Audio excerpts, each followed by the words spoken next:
मगाशी आपण या स्टेप पर्यंत होतो. a upon m1 into equals 5h upon minus bracket मध्ये m1 plus m2 equals b upon 1. आता मी फर्स्ट आणि लास्ट रेशो इक्वेट करतोय. a upon m1 m2 equals b upon 1. आणि आता सेकंड आणि थर्ड इक्वेट केल्यानंतर त्यातला फक्त मी -5h जो आहे तो न्यूमरेटर मध्ये लिहितो.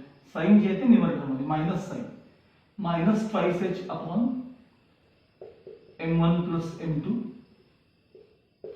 equals b upon 1.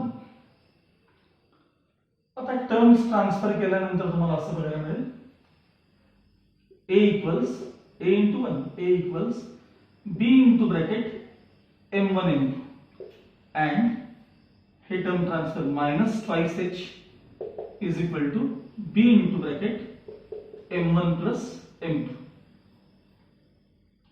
आता हा b इथे ट्रान्सफर केला की a upon b equals m1 m2. हे आपण मागे वापरलं होतं डायरेक्ट, त्याचा थोडक्यात हा प्रूफ. अँड 5 हे ट्रान्सफर केले की -5h upon b equals m1 plus m2. इथपर्यंत हा भाग मी तुम्हाला मागे डायरेक्ट लिहून दाखवला होता की m1 m2 च्या जागी a upon b रिप्लेस करा आणि m1 plus m2 च्या जागी -5h upon b रिप्लेस करा आणि पुढे एखाद्या दुसऱ्या थेरम मध्ये रिमार्क मध्ये मी तुम्हाला सांगेन असं सांगितलं होतं. थोडक्यात हा पार्ट असा आलेला होता.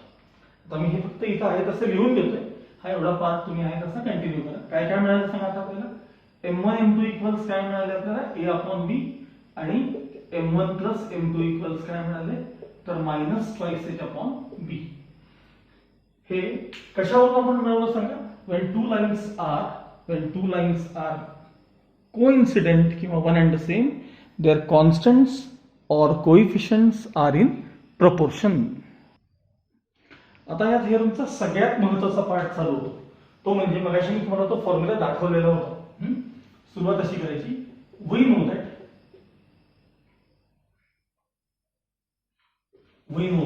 काय फॉर्म्युला सांगितलं होता मी तुम्हाला आठवत होतं बघा. a plus b a minus b मधलं रिलेशन.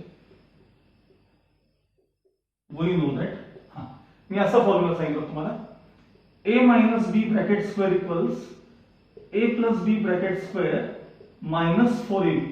हा फॉर्म्युला मगाशी मी तुम्हाला दाखवलेला होता. तोच फक्त मी in terms of m1 m2 कसा लिहितो बघा. तर m1 minus m2 bracket square a minus b bracket square m1 minus m2 bracket square equals m1 plus m2 bracket square minus 4 m1 m2 minus 4 m1 m2. आता यातलं तुम्हाला जे माहिती आहे ते रिप्लेस करा. आपल्याकडे m1 plus m2 ची व्हॅल्यू आहे बघा बरं काय ती -5h upon b.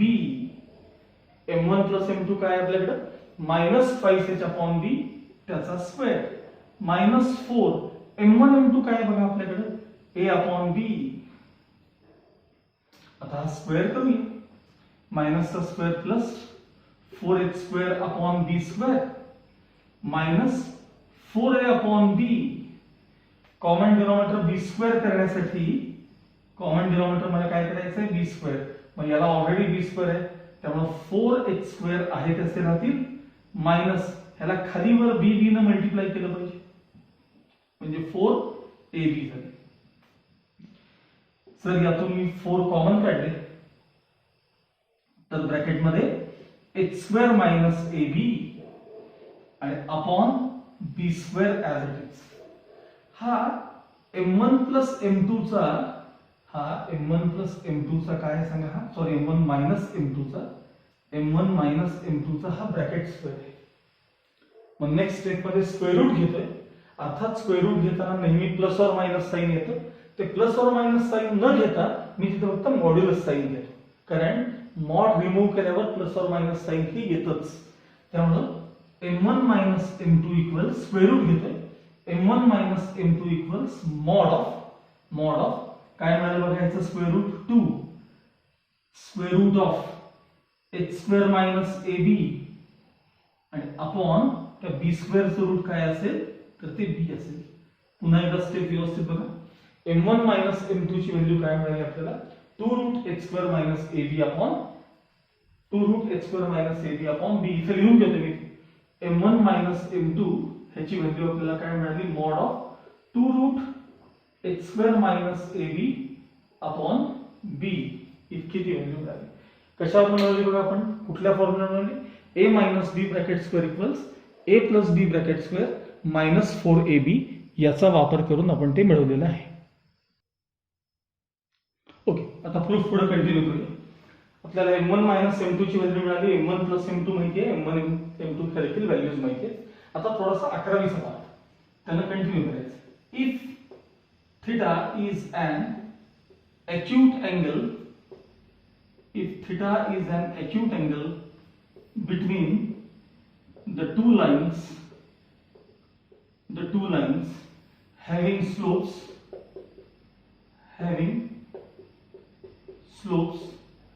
m1 and m2, then tan theta equals, हा 11वीचा formula, mod of m1 minus m2 upon 1 plus m1 m2. ज्या दोन लाइन्सचे स्लोप्स m1 आणि m2 असतील त्या दोन लाइन्स मधला अँगल काढायचा formula tan θ equals mod of m1 minus m2 upon 1 plus m1 m2. आता आपल्याला स्लोप मध्ये सगळ्या कंडिशन माहिती आहेत. सांगा काय आहे बघा, आपल्याकडे m1 minus m2 मुळातच मॉड्युलस मध्ये टर्म आहे. काय टर्म आहे ती, 2 root h square minus ab upon b. m1 minus m2 2 root h square minus ab upon b upon 1 plus m1 m2 काय बघा वरती, m1 m2 तर ती a अपॉन b अशी टर्म आहे. m1 m2 ही टर्म काय आहे, a अपॉन b. फक्त डिनॉमिनेटर मध्ये खाली मी काय करणार आहे, क्रॉस मल्टिप्लिकेशन करणार आहे. Mod of 2 root h square minus ab as it is, या सगळ्याला अपॉन काय सांगा पुन्हा हा b आहे आणि होल डिवाइडेड बाय याचं क्रॉस मल्टिप्लिकेशन होईल ते म्हणजे b प्लस a आणि अपॉन b. दोघांचे अपॉन b कॅन्सल करा, काय शिल्लक राहिलं बघा final, tan θ equals mod of 2 root h square minus ab upon a plus b. b plus a च्या ऐवजी काय लिहिले मी a प्लस b आणि provided that denominator is non zero. If a plus b काय असले पाहिजे, असले नॉन झिरो. कारण डिनॉमिनेटर मध्ये जर टर्म झिरो आली तर ती डिफाइन होणार नाही. थस अँगल बिटवीन टू लाइन्सचा फॉर्म्युला काय मिळाला आपल्याला, tan θ equals 2 root h square minus ab upon a plus b. आता आपण या थेरमशी रिलेटेड काही रिमार्क्स पाहणार आहोत. पहिला रिमार्क, दोन्ही रिमार्क्स फार सोपे आहेत त्याचे रिमार्क्स. फर्स्ट रिमार्क जो आहे त्यातला तो आहे कंडिशन फॉर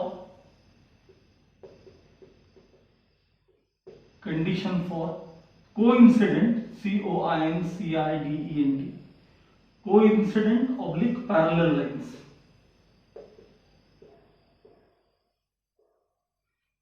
जेव्हा दोन लाइन्स कोइन्सिडेंट असतात तेव्हा काय कंडिशन असते, ही कंडिशन मी मागे लिहून दिली होती तुम्हाला एका रिमार्क मध्ये, h square minus ab equals 0 असते. पण ती का असते, कशी असते याच्यातून तुम्हाला कळेल. Condition for coincident or parallel lines बघा, if the lines are parallel or coincident,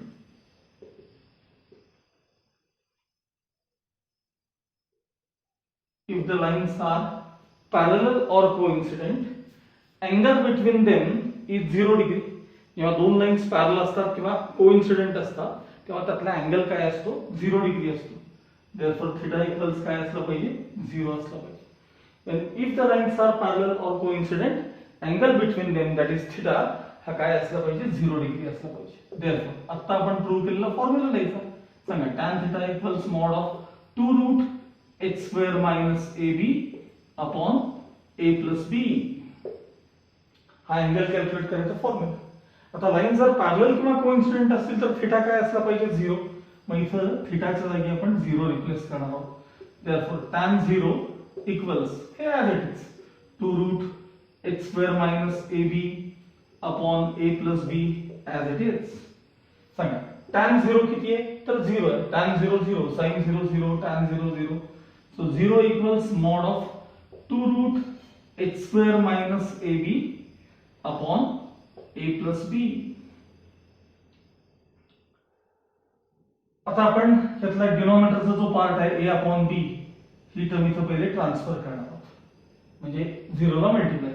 so 0 equals mod of 2 root h square minus ab. यातले 2 देखील ट्रान्सफर करणार आहोत, 2 ने डिवाइड करू. therefore 0 equals mod of 0 upon 2 म्हणजे 0 equals mod of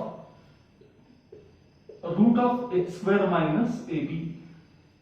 and next step मध्ये squaring both sides. Squaring both side केल्यानंतर modulus sign निघून जाईल, स्क्वेअर रूट निघून जाईल आणि 0 चा स्क्वेअर काय असेल 0. So 0 equals h square minus ab. that is h square minus ab equals 0. He condition आहे पॅरलल किंवा कोइन्सिडेंट लाईन्स करता. हे जर तुम्हाला पुन्हा पाहायचं असेल तर मागच्या थेरम मध्ये आपण जे काही 4 तुम्हाला रिमार्क्स लिहून दिले त्यामध्ये नेचर ऑफ लाईन्स मध्ये आपण h square minus ab equal 0 ही टर्म पाहिलेली आहे. जेव्हा लाईन्स काय असतात कोइन्सिडेंट असतात तेव्हा h स्क्वेअर मायनस ab ची व्हॅल्यू काय असते तर ती 0 असते.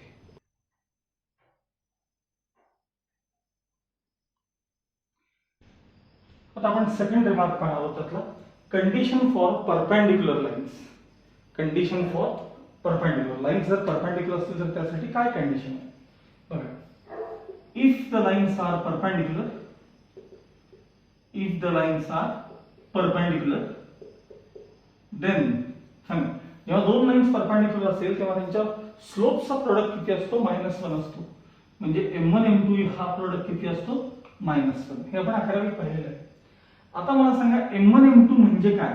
m1 m2 म्हणजे a upon b. मागे बघा वाटलं तर m1 m2 म्हणजे काय सांगा a upon b equals -1. b transfer केले की a equals -1 into b म्हणजे -b. b ला LHS मध्ये आणा म्हणजे a plus b equals 0. and this is the condition for perpendicular lines.